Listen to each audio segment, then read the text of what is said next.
mendorong dan menendang korban.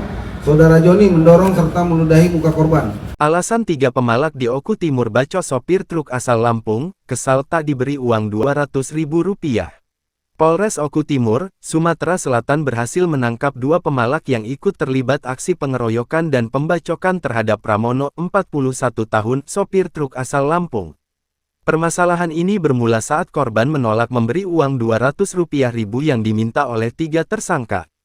Sebelumnya, polisi sudah lebih dulu menangkap tersangka yang membacok korban 1 jam setelah kejadian.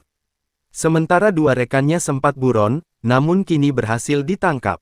Keduanya adalah A tersangka yang mendorong dan menendang korban, ada juga JS tersangka yang berperan mendorong serta meludahi muka korban.